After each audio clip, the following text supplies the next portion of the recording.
Fusilamientos, sí, hemos fusilado, fusilamos y seguiremos fusilando mientras sea necesario. Nuestra lucha es una lucha a muerte.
Ernesto Guevara de la Serna es, para muchos, un ídolo. Para otros, solamente el esqueleto de un falso mito que ha tejido el cruzar de la historia. Las anécdotas sobre un joven idealista, luchador infatigable a favor de los necesitados, de un Robin Hood latinoamericano, han sido desmentidas por varios historiadores. Guevara, hasta llegar a Guatemala, no tenía formación ideológica ninguna. Era el aventurero aquel que lo que le interesaba era el juego de fútbol y la indiferencia y la fotografía que tomaba. Y entonces, cuando está allí en Guatemala, que comienza la invasión, él le escribe a su tía una carta: me estoy muriendo de la risa, no dice muriendo, dice una grosería, que no quiero repetirlo, de la risa, viendo a la gente correr por las bombitas que están tirando estos aviones. O sea, él es un espectador de aquella lucha que tiene parte del pueblo de Guatemala que respalda a Arbenz y las tropas de Castillo Armas que al fin dominan la situación y derrocan al gobierno de Arbenz. Enrique Ros, historiador e investigador, es autor de una de las más completas obras sobre la vida del guerrillero argentino, Ernesto Guevara, mito o realidad. En ese momento, Guevara decide, sin haber participado de la lucha, ingresar en la embajada argentina. Y fue atendido, y de nuevo lo vuelve a decir Ernesto Guevara en su diario, ¿no?, que él recibió una cortesía grandísima de la embajada, porque recibía lo que él más quería, que eran periódicos de la Argentina que venían con regularidad a la embajada, y el bife, que es la carne que servían allí. Allí ya ha conocido a Hilda Gadea. Hilda Gadea es una muchacha peruana y de ideas comunistas. Y es Hilda Gadea quien empieza a formar ideológicamente a Ernesto Guevara y quien lo presenta a una serie de figuras, lo había presentado, del gobierno de Arbenz. Así que ahí es cuando él empieza a formarse. Y ya había ha hecho contacto también a través de Hilda Gadea con Ñico López, que es el primer cubano con quien él hace contacto en Guatemala. Es Ñico, el Flaco López, quien lo recluta y lo presenta al grupo de cubanos exiliados que militaban en el movimiento 26 de julio en Guatemala. De esta forma, Guevara inicia una faceta de revolucionario y posteriormente viaja junto al grupo de cubanos a México. Varios estudios apuntan a que Ernesto Guevara, a su llegada a México, ya tenía definido su carácter de hombre cruel, de ejecutor de sus potenciales enemigos. En carta dirigida a su amiga y exnovia Tita Infante, señala: si se hubieran producido esos fusilamientos, el gobierno hubiera conservado la posibilidad de devolver el golpe, refiriéndose al derrocamiento del gobierno de Jacobo Arbenz en Guatemala. Yo conocí a Guevara a mediados del año 56 en México. Ahí una cafetería, un bar que había ahí, por el Zócalo, pegado ahí al Zócalo, que ahí concurrían muchos revolucionarios, ¿no? De distintas tendencias, ¿no? Lázaro Guerra militó en los movimientos revolucionarios cubanos. Marchó a México en calidad de exiliado y fue uno de los sobrevivientes de la expedición del Corintia. A mí el que me presenta es Ñico López. Pero al otro día que Ñico López viene, me dice, óyeme, lo que te presenté fulano, eso no sirve, ¿verdad? No te creas que vaya, cualquier cosa, eso no sirve. Él no es como tú y como nosotros y como yo. Este tipo es un tipo maquiavélico, ¿sabes? Y él es que le lleva y trae a Fidel todo el trajín de nosotros. Es un tipo repugnante, ¿no? Que Fidel llegaba y él decía, iba corriendo, ¿no?, para donde estaba Castro, ¿no? Y Castro, fíjate, le gustaba y le gusta que lo adulen, ¿no? Esa es la persona de él. Sí, él vino a pedirme ayuda. Me dijo que había 11 cubanos durmiendo en el suelo en el departamento de María Antonia González. Una pobre mujer en un departamento muy chico y estaban durmiendo en el suelo. Y aquello me tocó el alma. Y le dije, mándame 7 o 8 para acá, yo les haré una comida al día y alojamiento. Orlando de Cárdenas, periodista, fue amigo de Fidel Castro.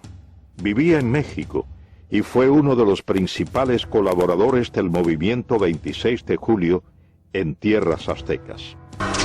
A él al principio se le dijo doctor Guevara o Ernesto Guevara, pero cuando vimos que él se hacía burla de nuestra manera de hablar, entonces en represalia ya no le dijimos nunca más Guevara ni Ernesto, le decíamos el Che. Para todo el Che y el Che y el Che, y se le quedó lo del Che, que hasta el mismo Fidel y Raúl le decían el Che.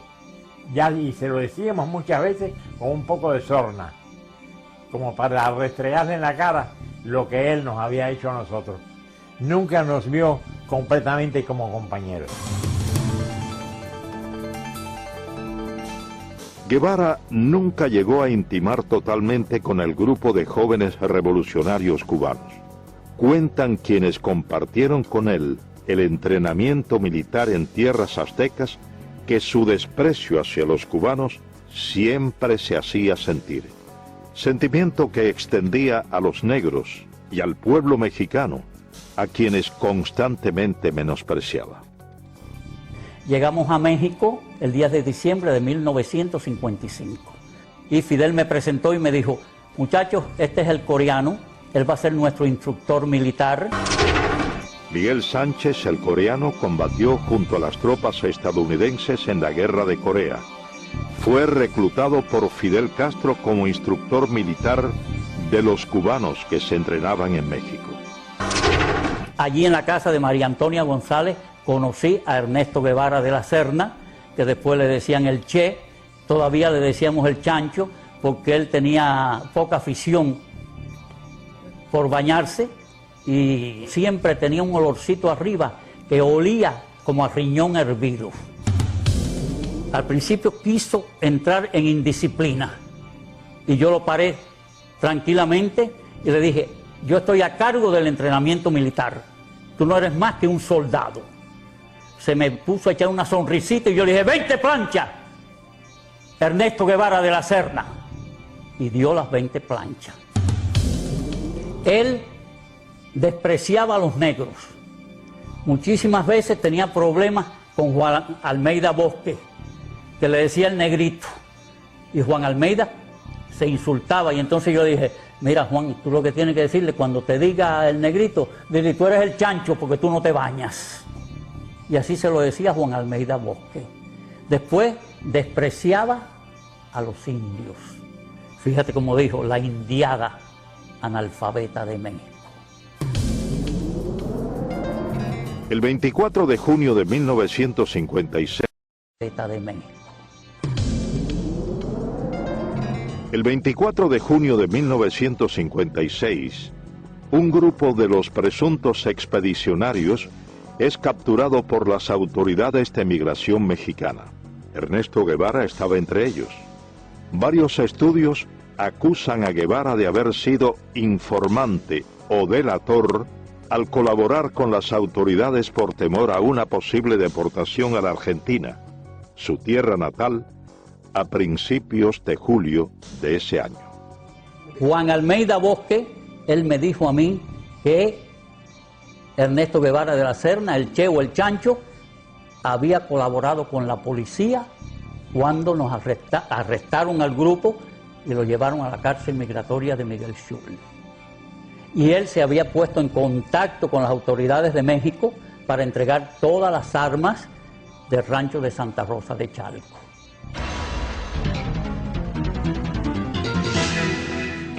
A la salida de la cárcel Miguel Schultz en México, Ernesto Guevara aún tenía dudas sobre su futuro y en particular sobre su propósito de participar en la expedición a Cuba.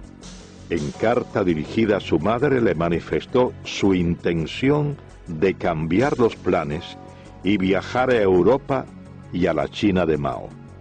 Finalmente, Ernesto Guevara de la Serna llegó a formar parte de la expedición del Granma, sobrevive el combate de Alegría de Pío y logra posteriormente internarse junto al reducido grupo de sobrevivientes en la Sierra Maestra. Aproximadamente 2 meses más tarde, en carta fechada enero 28 de 1957, a solo 6 días de haber reconocido matar a un hombre por primera vez en el combate de Llanos del Infierno, Guevara le expresa a su entonces esposa, la peruana Hilda Gadea, quien posteriormente la publicara en su libro Ernesto, la memoria del Che Guevara. Querida vieja, estoy en la manigua cubana, vivo y sediento de sangre. Una vez se coge un guarero que no estaba, que según los datos, según todo coincidía que él era chivato del ejército, ¿no? Pero no había una seguridad concreta, el tipo nunca confesó. Jaime Costa fue asaltante del cuartel Moncada, expedicionario del yate Granma y comandante del ejército rebelde. Fue enviado por Castro a reagrupar a los miembros del movimiento 26 de julio, exiliados en Centroamérica. Entonces se formó el tribunal y acordamos que no hay una seguridad que él haya sido un delator de una operación. Por lo tanto, no se puede quitarle la vida. Y el Che dice, bueno, si no la quitan ustedes, se la quito yo. Entonces todo el mundo se viene mirando ahí, ¿por qué tú lo vas a matar, chico? Tú ves que tú no eres cubano. Es un cubano. Y no ha confesado que es delator. Y Ramiro dice que no se puede fusilar como presidente de ese tribunal. Y en ese momento, ¿qué más grado tiene? Y entonces él sacó la pistola y lo mató ahí. Y ahí donde el Che tiene la frase esa: ante la duda, no hace más nada. Hay que fusilarte.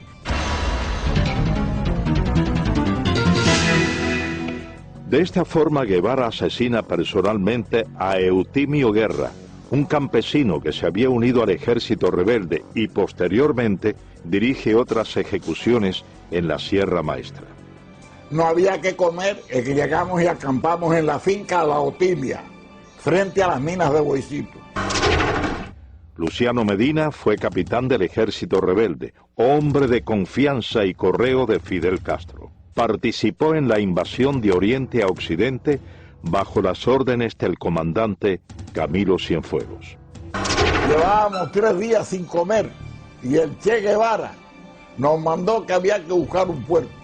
Y yo fui a casa de Carlos Sotolongo, que tenía una finquita allí cerquita de la mina, y compré un puerco que me costó 70 pesos. Entonces ya estábamos comiendo allí, toda la tropa estaba comiendo, y entonces llegó un señor y le dijo al Che Guevara, bueno, es que tenemos un chivato, que hay que ver cómo se saca ese hombre de aquí, que se llama Juan Pérez, dueño de la finca Rancho Claro, que es un cosechero de café.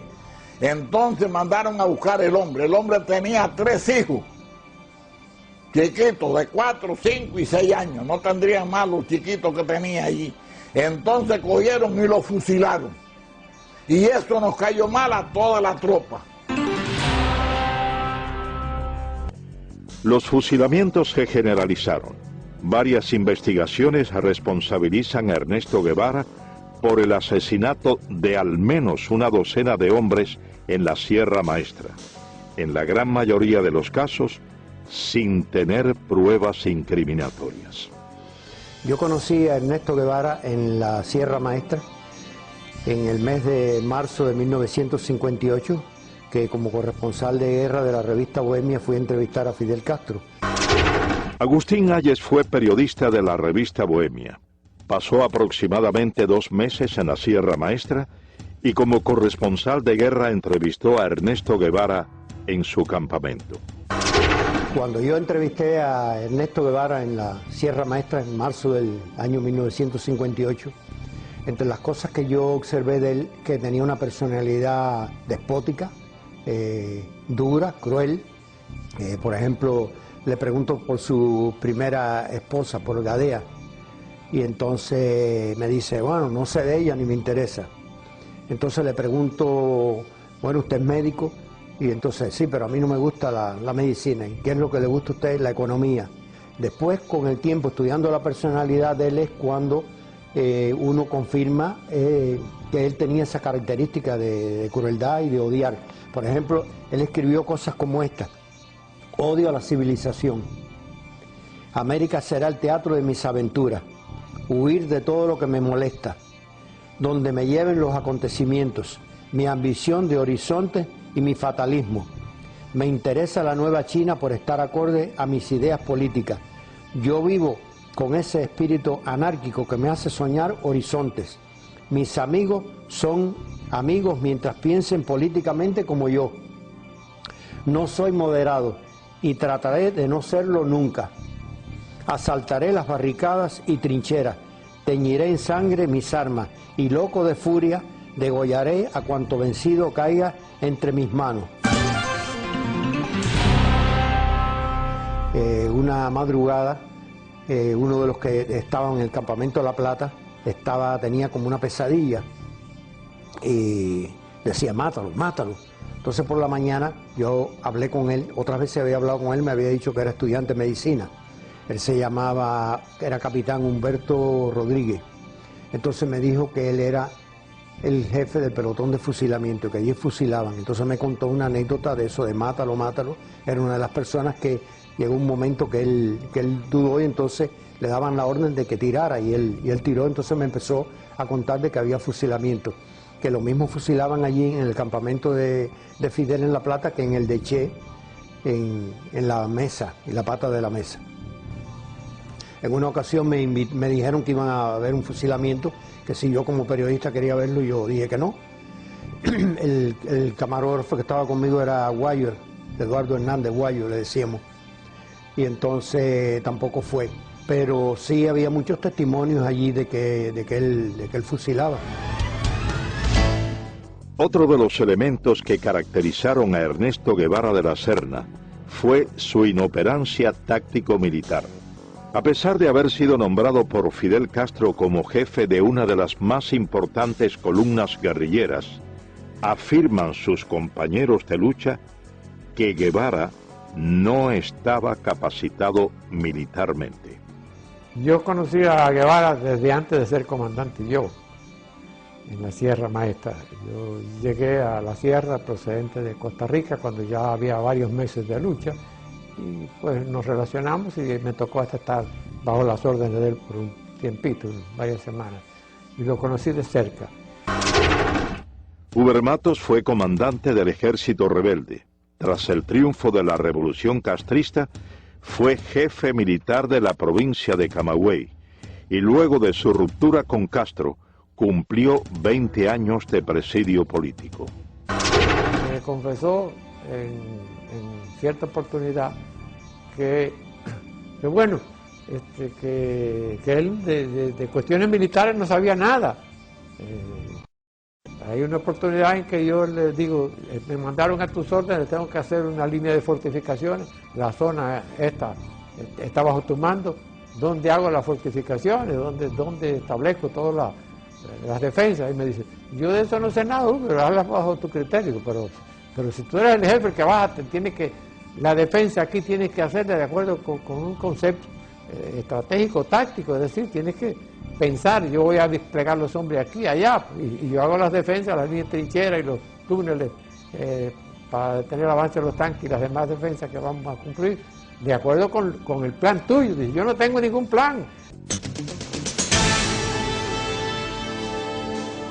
Varios textos ponen en entredicho la autenticidad de los diarios de campaña publicados y supuestamente escritos por Ernesto Guevara. Durante el paso de la columna número 8 Ciro Redondo por Camagüey, Guevara y su tropa tienen que huir después de un enfrentamiento con fuerzas del ejército del general Fulgencio Batista, abandonando en el lugar de los hechos toda la correspondencia y los manuscritos del diario de campaña de Guevara en la Sierra Maestra. Datos que, posteriormente, fueron empleados por la policía para arrestar a varios colaboradores del ejército rebelde.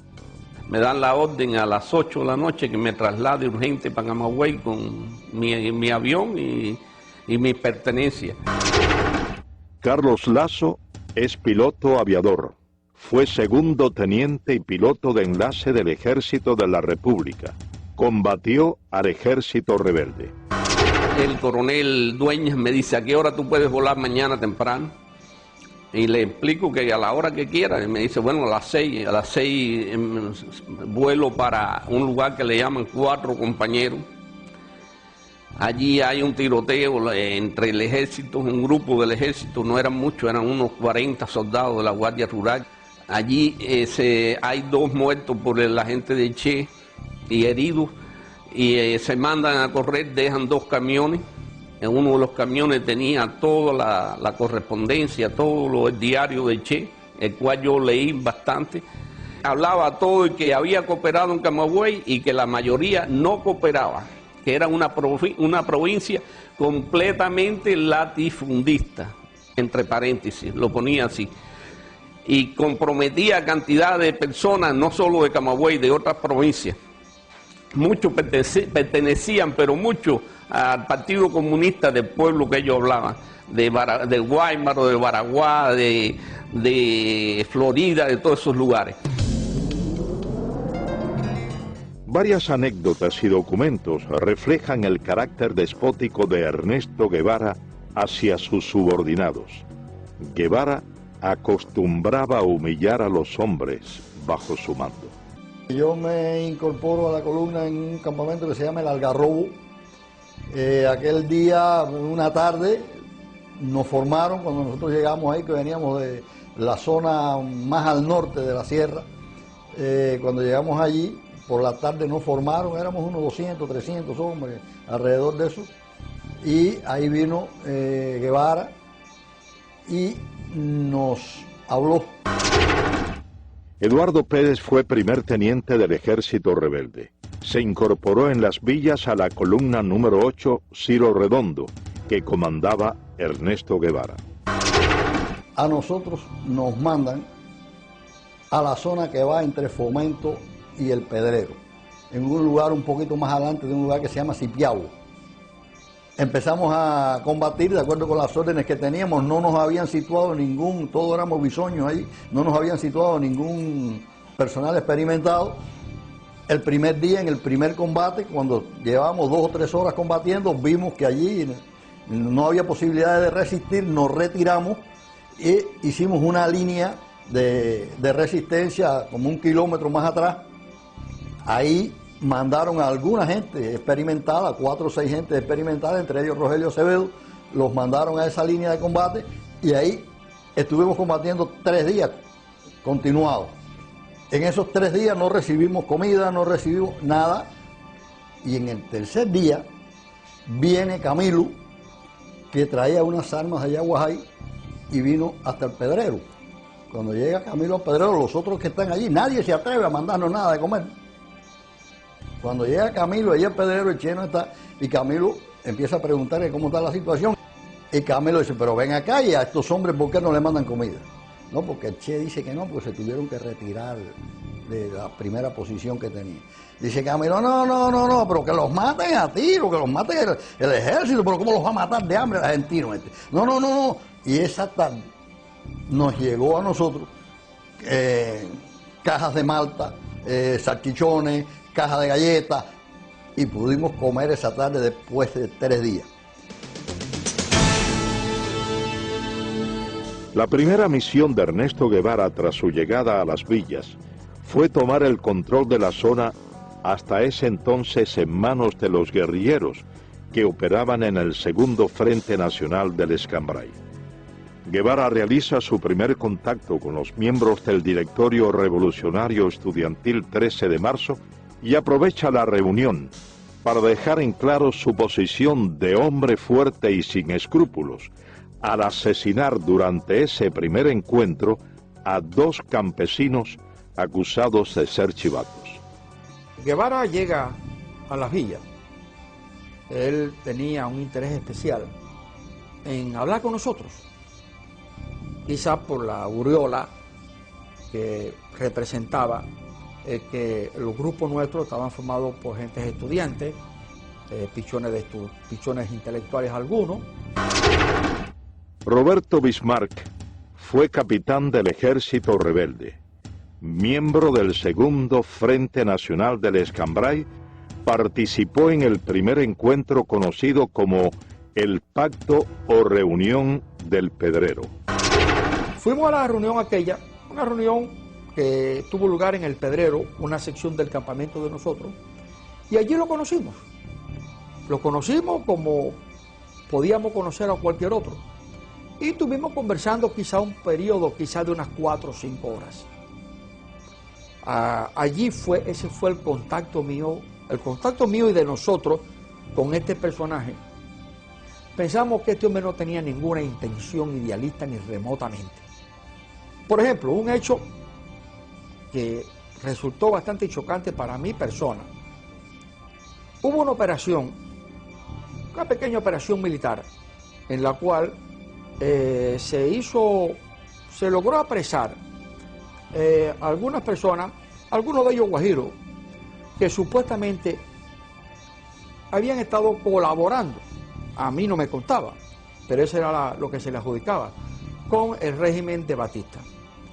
En forma arbitraria, yo fui testigo de que el Che Guevara dijo que a esa gente, como eran unos colaboradores de la llamada dictadura, había que castigarlo con la muerte. Y sin juicio previo, incluso contra la protesta, no vamos a decir protesta, contra el juicio de nosotros de que no debía de acelerarse un tipo de acción en ese momento porque no habían garantía para la persona que supuestamente estaban acusadas. El Che Guevara dijo que no, que eso había que matarlos. Y a 2 de ellos fui testigo presencial de que con su pistola los mató. Ernesto Guevara subestimó a los miembros del Segundo Frente Nacional del Escambray que combatían en la zona central de la isla y no aceptó la autoridad de los comandantes que combatían en esa región montañosa. Al entrar el Che Guevara a la provincia de Las Villas, por la parte noroeste de Banao, nos encontramos con él allá, que él estaba acampado con miembros del directorio revolucionario, con el comandante Cubela.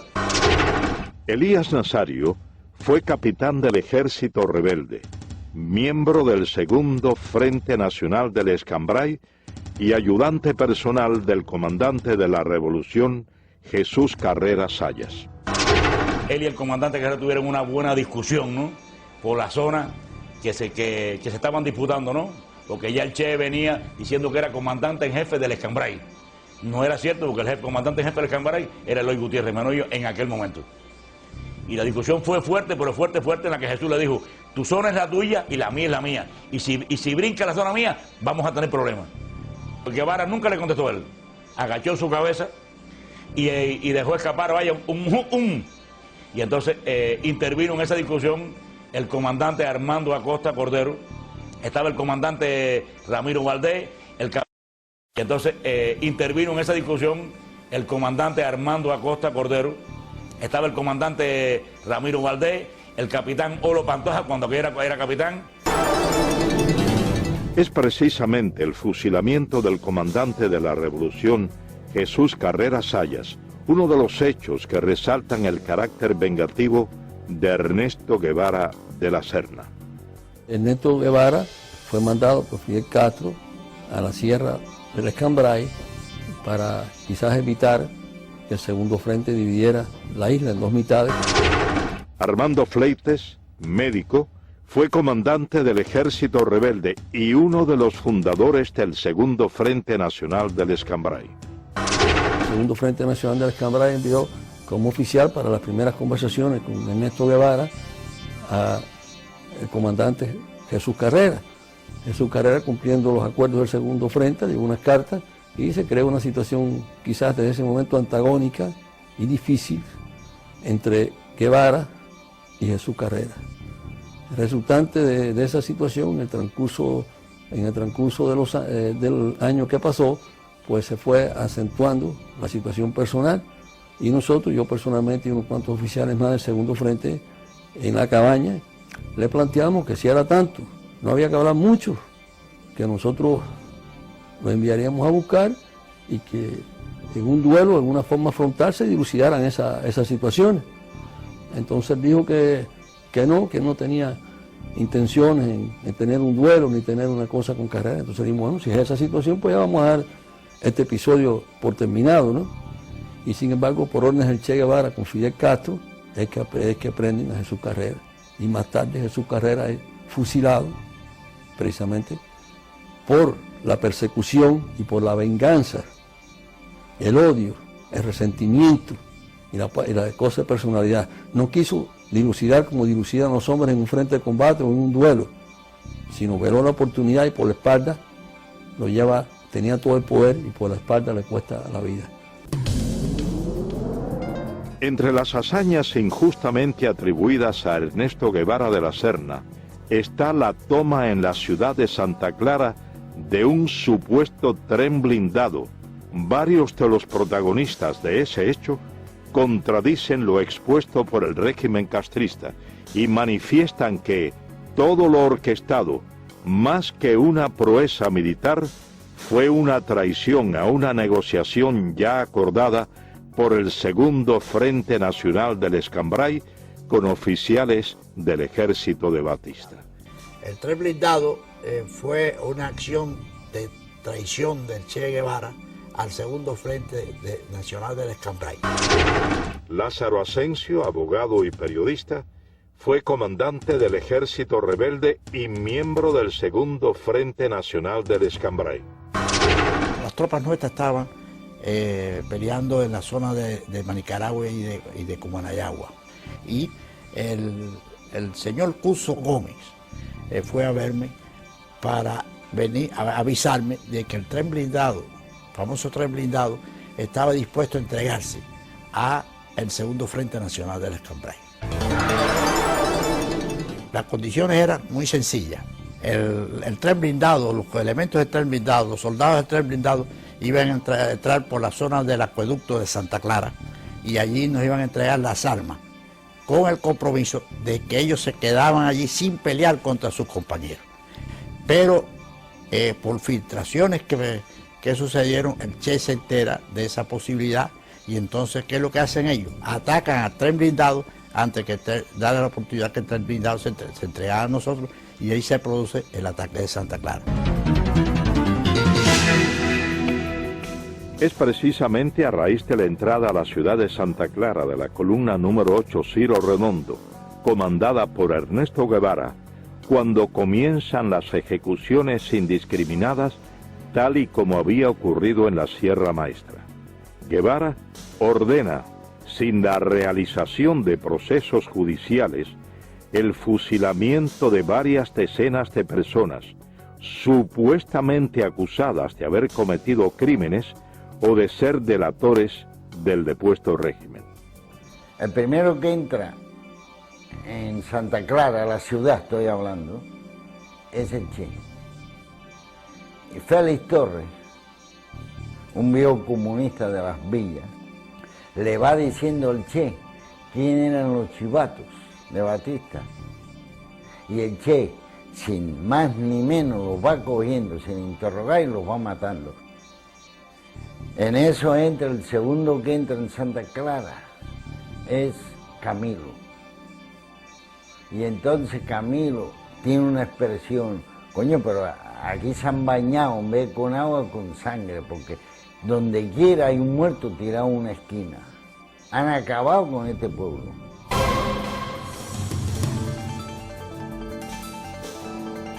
Triunfa la Revolución Cubana. Ernesto Guevara es nombrado jefe de la fortaleza militar de La Cabaña. Guevara lanza un feroz operativo contra todos los militares del depuesto régimen. Se crea la llamada Comisión Depuradora. Estuve trabajando en la fortaleza de La Cabaña a las órdenes de Ernesto Che Guevara, que era el jefe militar de esa fortaleza. Napoleón Vilaboa había sido miembro del movimiento 26 de julio.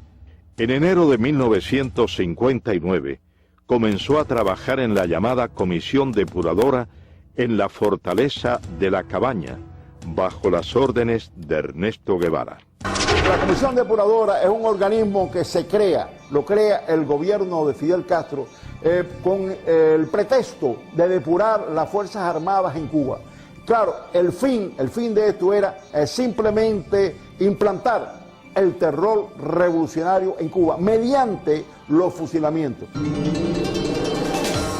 Esos fusilamientos eran una cosa arbitraria, porque los infelices que llevaban allí ya estaban previamente sentenciados a muerte, como en el caso, por ejemplo, del primer teniente José Castaño, que había sido jefe del BRAC y que fue asesinado personalmente por el Che Guevara en su propia oficina, y contra el cual no había ningún tipo de pretexto legal para poder fusilar, porque este señor ni había matado ni había torturado a nadie durante el régimen de Fulgencio Batista.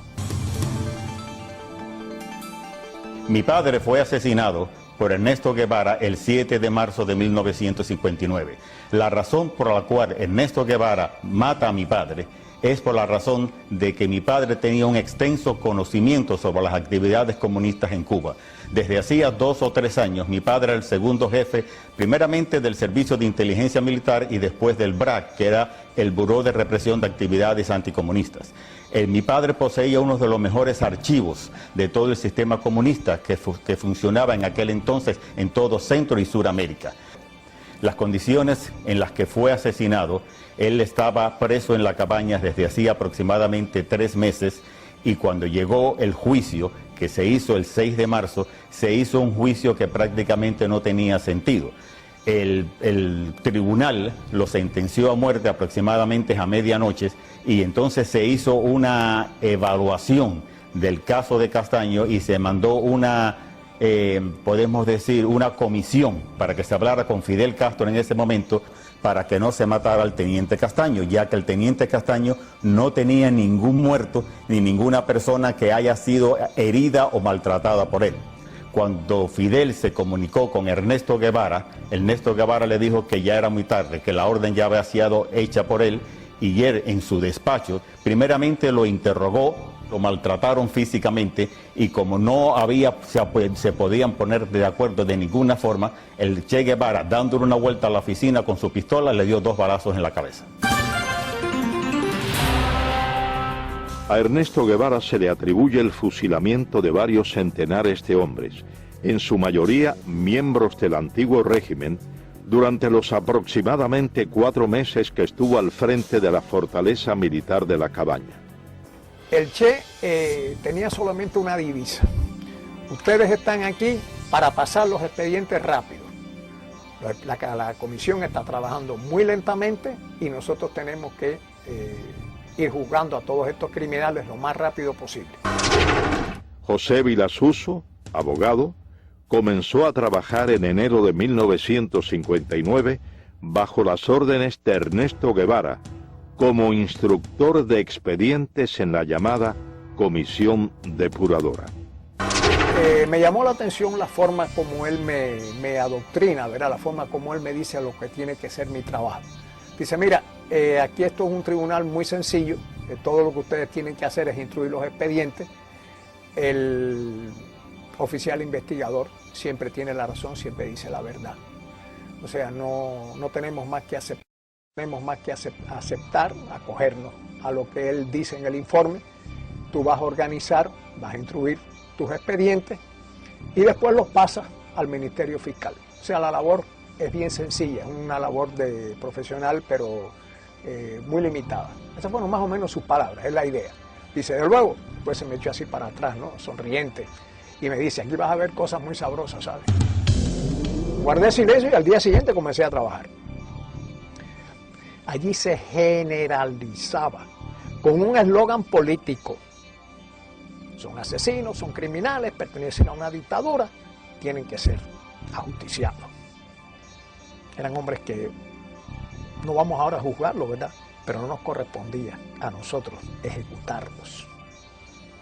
Yo preparando la sentencia y él pues dirigiendo el paredón. Fui al paredón. Me acerqué al lugar, me paré junto a los postes. Me fijé bien el lugar donde se situaban los reos. Efectivamente el paredón estaba a la espalda y más o menos lo que era la altura del pecho a la cabeza, pues se veían los impactos de las balas, ¿no? En una línea recta. La sangre coagulada a los pies, porque claro, se sacaba el cuerpo inmediatamente después de la ejecución, pero aquello quedaba tinto en sangre. Allí estuve mucho rato, imaginando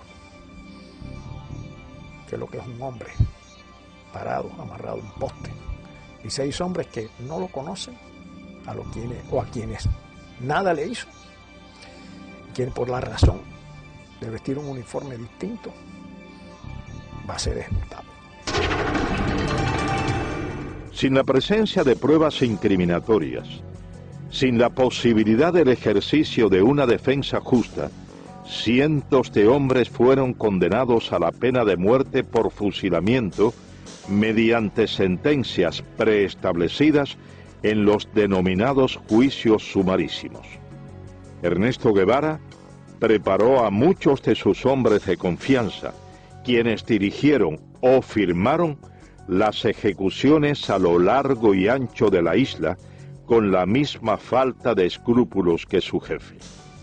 Y estoy en el despacho del jefe del regimiento de Santa Clara, que era Ramiro, pero Ramiro no funcionaba allí, Ramiro se pasaba, yo no sé en qué andaba, pero no estaba en el despacho. El que estaba era Olo.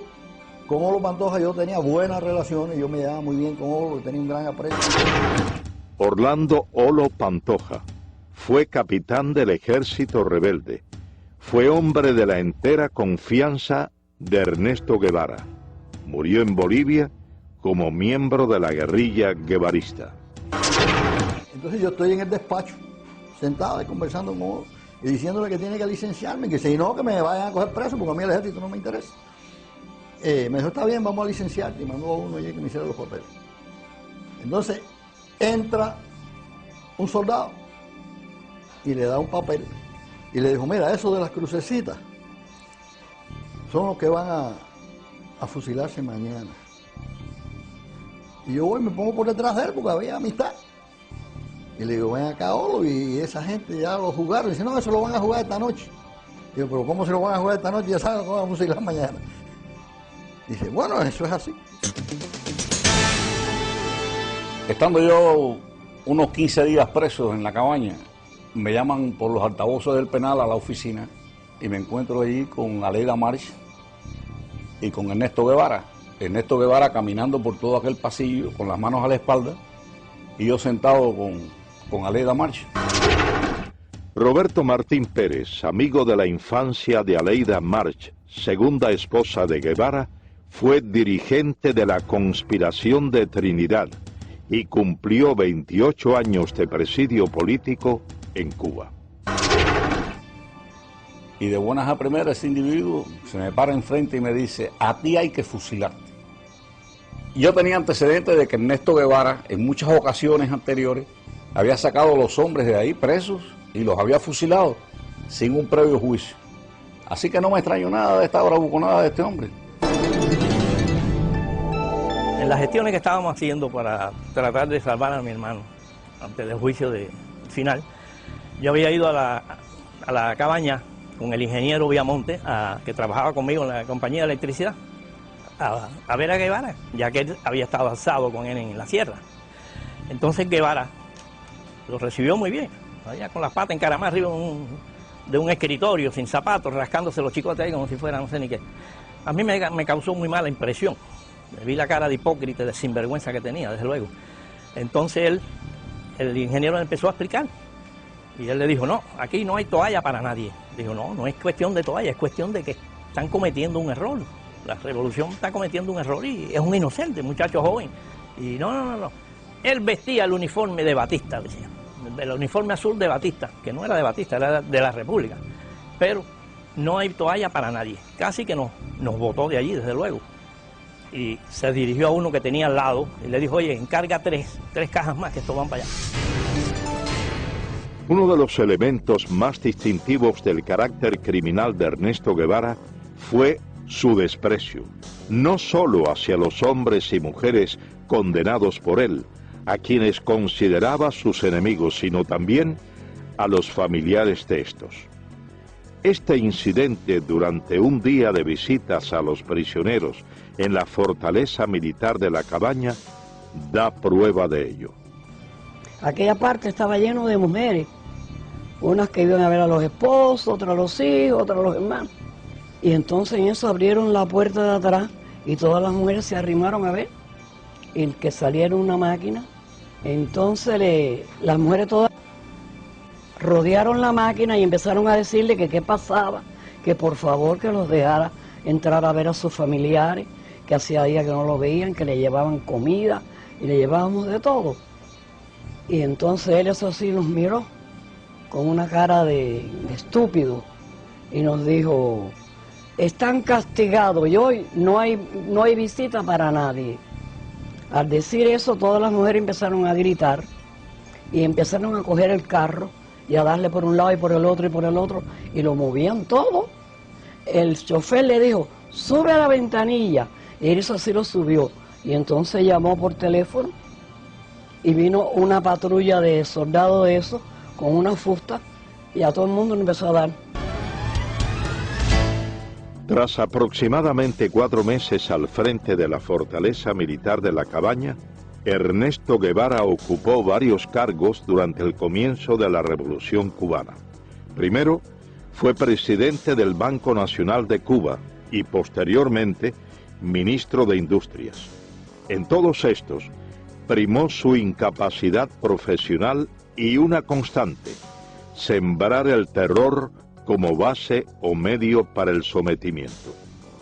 Yo conocí a Ernesto Guevara en el año 1959, cuando Felipe Paso, que con la revolución lo nombraron presidente del Banco Nacional, me citó para diseñar lo que hoy es el Hospital Ifigenio Amejeira.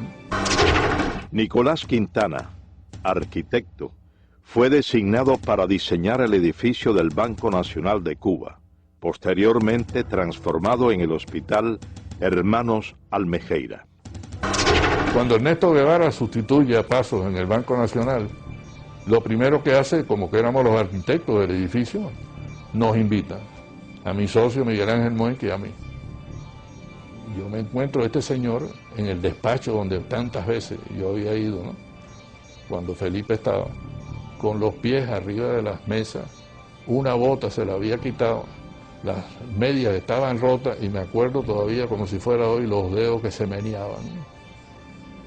Y a mí aquello me pareció una cosa kafkiana, ¿no? Porque me pareció increíble que el presidente del Banco Nacional de Cuba fuera ese personaje que estaba sentado allí. Entonces su primera frase fue: usted es burgués, ¿no? No sé por qué, la cogió conmigo, ¿no? Yo dije: no, comandante, yo no soy burgués. Ah, ahora usted es revolucionario. No, yo no soy revolucionario. Burgués era mi bodeguero. Yo soy gran burgués. Nací con una cuchara de plata en la boca y me he pasado la mitad de mi vida trabajando para ayudar a los que nacieron sin ella. Por lo tanto, tengo la moral para poder hablar. La respuesta fue: usted tiene 3 alternativas. Me metió los dedos en los ojos. Una alternativa es que usted se va de Cuba. La segunda alternativa son 3. Es que usted se va de Cuba. La segunda alternativa son 30 años. Fíjate con la facilidad, ¿no?, que este señor disponía de la vida de la gente. Y la tercera alternativa, como usted es gran burgués, es el paredón de fusilamiento. Me dicen: óigame, el comandante Guevara ha llamado y dice que quiere que el ministro vaya a verlo al Tribunal de Cuentas. José M. Illán, economista, fue subsecretario de Hacienda y miembro del primer gabinete ministerial de la Revolución Castrista en 1959. Y me dicen: bueno, mire, yo estoy aquí reunido con la Asamblea de los Cultivadores del Tabaco. Nosotros le decíamos los tabaqueros. Y ellos tienen un problema grave. Ellos no pueden pagar los impuestos. Hay que suprimir ese impuesto que ellos tienen que pagar. En ese momento yo me olvidé de que era el comandante Guevara y de que era comandante de la revolución y que era un tipo de tira-tira y que estaba matando gente en la cabaña, y simplemente actué como el profesional que era. En todo el tiempo que estuve frente a ese caballero, en ningún momento me insinuó que nos sentáramos a hablar. En ningún momento movió su mano, y yo tampoco la mía, para estrechar mi diestra. Y su desplante era absoluto ante un civil, un cubano más, que venía aquí y que se había atrevido a decirle que no a lo que él había propuesto. Pero como él no sabía de lo que estaba hablando, era la técnica que muchos de ellos usaban y la gente por miedo no se le enfrentaba. Yo estuve involucrado con Fran País en la lucha contra Batista y durante esa lucha conocí al Che Guevara. José Pepín Pujols fue miembro del movimiento 26 de julio. Fue llamado por Guevara para colaborar como supervisor de la planta de níquel y cobalto de Moa y práctico de puerto. Entonces, él, que ya nos conocíamos, me encomiendan la labor de ir a Moa para hacer un reporte y preparar el puerto para recibir todos los petroleros, todos los barcos. Y cuando yo vuelvo en una de las tantas reuniones que tuvimos en La Habana, entró un ayudante del Che con un montón de papeles y se quedó parado. Entonces el Che le dijo: ¿qué quieres? Le dice: pasa que estos son revolucionarios. Los papeles eran los fusilamientos del día siguiente. Él cogió todos los papeles, los firmó sin mirar, porque no importaba quién fusilaba, había que fusilar para sembrar el terror. Entonces muchos de los ingenieros jóvenes hablaban con él bajo la intimidación que tenía, de esa arrogancia, de decirte: la revolución no tiene a menos fusilar al mejor de los comandantes, así que no es nada fusilar al mejor de los ingenieros. Todo el mundo trabajaba bajo esa presión de no equivocarte. Entonces tú te limitabas a hacer las cosas en la manera más segura. Como práctico de puerto, es un riesgo entrar un barco de noche. Pues no, cerré el puerto y el barco se tenía que quedar esperando allá afuera, que le costaba, incrementaba el costo de demoras. Pero todo el mundo empieza a trabajar con temor. Ernesto Guevara de la Serna, a pesar de ser tan cruel y despiadado con sus enemigos políticos y practicar el despotismo en exceso y en ocasiones la indiferencia con sus subordinados, siempre sintió temor al enfrentar a Fidel Castro. Varias investigaciones muestran que desde el primer encuentro entre ambos, en Ciudad de México en 1955, Guevara mostró ese sentimiento y Fidel Castro, al constatarlo, llegó hasta abusar del guerrillero argentino. Mientras yo esperaba allí en el tercer piso, hablando con Fidel, ese día que me empezó a preguntar cómo andaban las cosas, y yo igual. José Ignacio Rasco, abogado, compañero de Fidel Castro durante 11 años de la etapa estudiantil, fue llamado por este a colaborar con la revolución en el año del triunfo insurreccional. Y en eso llega el Che Guevara, y el Che Guevara le dice algo a Fidel que había que proteger a un señor que estaba acusado de que podía traicionar a la causa revolucionaria y que había que fusilarlo. Y entonces Fidel ha cogido por la solapa al señor Che Guevara y pero Che, no seas idiota, no te acobardes, si tú quieres lo fusilas, si te parece mejor lo pones en un avión y lo mandas para el exilio, o si no lo dejas que se pudre en la cabaña. Esta anécdota, a mi juicio, retrata cómo era la sumisión de el Che Guevara a Fidel Castro en aquellos momentos ya. Es decir, siempre le tenía pánico, le tenía miedo. Podían discutir mucho, pero al final el Che siempre agachaba la cabeza. Tras apenas 4 años de haber llegado al poder, Ernesto Guevara se convierte en una de las principales banderas propagandísticas de la Revolución cubana.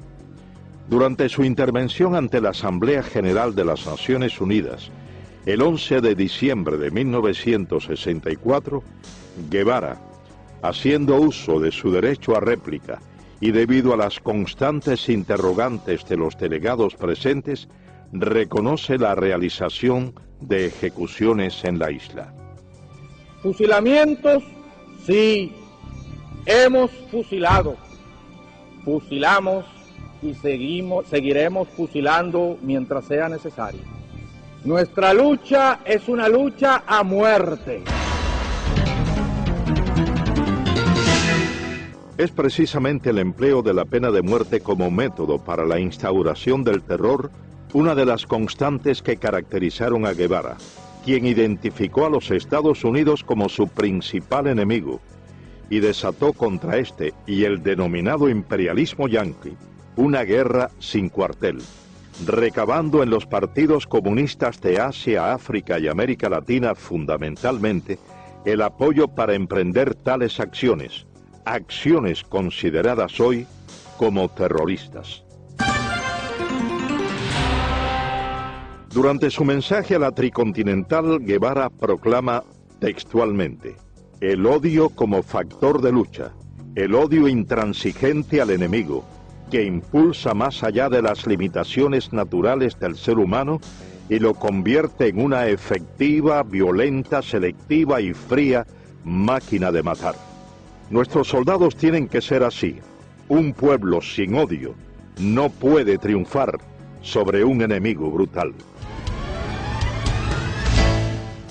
Seguidamente, Ernesto Guevara expresa una frase considerada por varios investigadores como uno de los fundamentos del terrorismo moderno.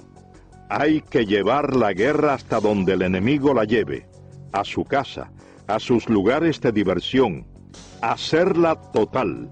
Hay que impedirle tener un minuto de tranquilidad, un minuto de sosiego fuera de sus cuarteles, y aun dentro de los mismos, atacarlo donde quiera que se encuentre, hacerlo sentir una fiera acosada por cada lugar que transite. Ernesto Guevara organiza un grupo guerrillero en Cuba, parte a África. El Congo es el país escogido como punto detonante de la supuesta guerrilla africana. Llega Guevara al Congo, participa en una serie de batallas, pierde todas las batallas, nadie lo atiende, los dirigentes del Congo no le prestan atención, nos dice que Kabila lo tiene a él como un becario, así como cero a la izquierda, y entonces pierde. Las naciones que rodean al Congo exigen que salgan del Congo los tropas extranjeras, y las tropas extranjeras eran las de Sudáfrica que estaban allí, y también las de Guevara, el grupo cubano.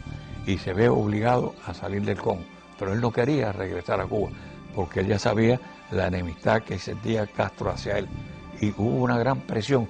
Su misma esposa tuvo que ir a la isla March, al Congo, a persuadirlo y a convencerlo de que regresara a Cuba. Entonces él allí ya ha organizado la idea de ir a Bolivia, porque ya Guevara no cabía en la isla de Cuba junto a Fidel. Tras ser derrotado en África, Guevara regresa a la isla y prepara una nueva aventura. Esta vez, el blanco escogido es Latinoamérica. Junto a un reducido grupo de hombres de confianza, marcha a Bolivia. El 31 de diciembre de 1966 se produce, muy cercano a la finca Ñancauazú en Bolivia, el histórico encuentro entre Ernesto Guevara de la Serna y Mario Monge Molina, secretario general del Partido Comunista Boliviano. Monge le expresa a Guevara que no permitirá que ningún extranjero dirija la lucha armada de su país y le propone hacerse él cargo de las operaciones y designarlo como su asesor militar. Guevara no aceptó. Entonces, él me dijo: yo no te puedo dar la dirección revolucionaria. Él mismo me dijo en la conversación: yo a Cuba no podía volver. Para mí se había cerrado eso. Yo me había despedido a paso marcial. Entonces tenía que buscar otro lugar donde aparecer. Y Bolivia se presentaba las condiciones por algunas cosas que nos llevaban y por el hecho de que nosotros estábamos en proceso de preparación, que ellos lo conocían. Han de encontrar un lugar donde exista un compromiso del Partido Comunista o de cualquier dirigente individualmente para colaborar con la guerrilla del Che en el país. No hay. Guevara no consigue reclutar al campesinado boliviano, principio básico de su encomienda. Y según los historiadores, desconoce totalmente las necesidades de estos, llegando a prometerles la propiedad de las tierras que trabajaban, desconociendo que en la localidad de Ucareña se había firmado en agosto de 1953 la ley de la reforma agraria boliviana. Guevara es finalmente cercado por el ejército boliviano y capturado con vida en la quebrada del Yuro. Según las notas del general Luis Requeterán, quien fuera en ese entonces coronel y jefe de la 4ª División de Operaciones Antiguerrilleras en Bolivia, Guevara, levantando en alto su carabina, gritó: «Me rindo, no me maten, soy el Che, valgo más vivo que muerto». Cuando esto ocurría, relata el general Requeterán, el reloj marcaba las 13:30 horas del domingo 8 de octubre de 1967. En ese combate mueren la mayor parte de los guerrilleros, cae preso el Che Guevara con Simón Cubas, que era el que lo estaba ayudando a salir, nombre de guerra Willy. Félix Rodríguez fue oficial de la Central de Inteligencia estadounidense. Fue el oficial que recibió la orden de ajusticiar a Ernesto Guevara tras su captura en Bolivia. Viene una llamada telefónica y piden al oficial de más alto rango. Yo tenía en ese momento el grado de capitán y en la higuera nada más que habían 2 tenientes más bolivianos, por lo tanto me llamaron a mí, contesté el teléfono y era del alto mando boliviano en Valle Grande, y eran instrucciones específicas del señor presidente, señor comandante de las Fuerzas Armadas, que eran 500-600. El código que teníamos era 500 el Che Guevara, 600 muertos, 700 vivos. Pido que me lo repitan y me confirman 500-600. Cuando viene Centeno, lo llamo a un costado y le digo: mi coronel, hay órdenes de su gobierno de eliminar al prisionero. Y le doy los códigos. Las órdenes de mi gobierno es tratar de mantenerlo vivo a toda costa. Nosotros tenemos aviones y helicópteros para transportarlo a Panamá para interrogatorio. Con eso me mira y me dice: mira, Félix, usaba el nombre de Félix Ramos, dice: hemos trabajado empíricamente, te agradecemos mucho, pero estas son órdenes del señor presidente y señor comandante de las Fuerzas Armadas. Si yo no la cumplo, a mí me votan deshonrosamente. Miró su reloj y me dijo, tienes hasta las 2 de la tarde para interrogarlo. Nuestro helicóptero va a venir varias veces, va a traer comida y municiones para nuestros soldados y se va a llevar nuestros heridos y nuestros muertos. Yo quiero tu palabra de caballero de que a las 2 de la tarde tú me traigas el cadáver del Che. Y lo puedes ajusticiar en la forma que tú quieras porque sabemos el daño que le ha hecho a tu patria.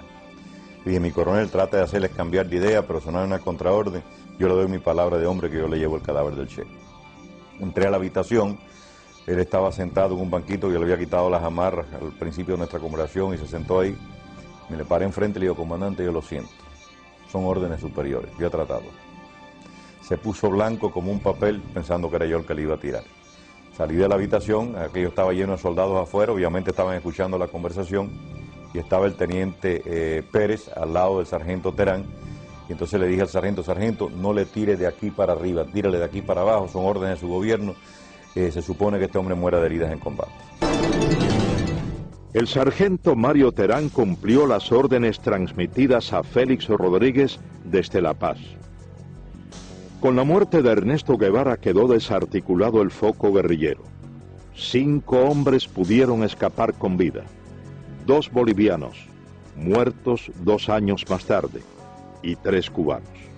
Y yo me considero engañado por el Che Guevara, porque el mismo amor que sentíamos y respeto por Fidel Castro lo sentíamos por el Che. Yo nunca hubiera querido que me hubiesen preguntado a cuál de los dos quería más, porque no sabría dar la respuesta. Y creo que todos los que estaban a mi alrededor así lo sentían. Dariel Alarcón Benigno fue capitán del ejército rebelde. Llegó a ser coronel de tropas especiales en Cuba. Participó junto a Guevara en las guerrillas de la Sierra Maestra y en las insurgencias de El Congo y Bolivia. En la mayoría del pequeño grupo que habíamos allí, cubanos, todos habíamos pasado academias militares y que estábamos preparados ya militarmente. Yo, que era uno de los más brutos, ya podía dirigir una división. Pinares, que era un comandante, que mandaba ejército. Gustavo Machín, otro comandante. Bilbo Acuña, otro comandante. Todos éramos reclutas. Ninguno podíamos tomar la decisión aún ni de situar una posta. Éramos nulos. Entonces, ¿por qué no aprovechó nuestra capacidad militar? Yo se la demostré, porque yo fui el ametralladorista, fui el explorador, fui el punto de vanguardia, pero después que quedamos, el día 8 de octubre, que quedamos 6, yo saqué 5 hombres hasta la frontera, con Chile, después de caminar 3.500 kilómetros, con 3 divisiones del ejército persiguiéndome día y noche, y le hice más baja al ejército que cuando éramos el grupo completo.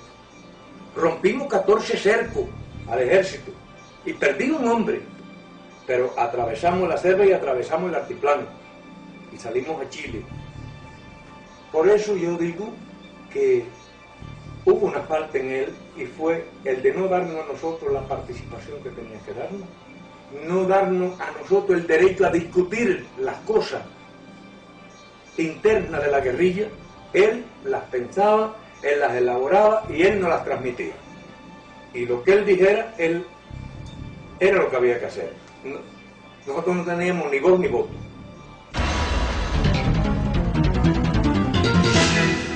Ernesto Guevara de la Serna finalizó su aventura como guerrillero en La Higuera el 8 de octubre de 1967.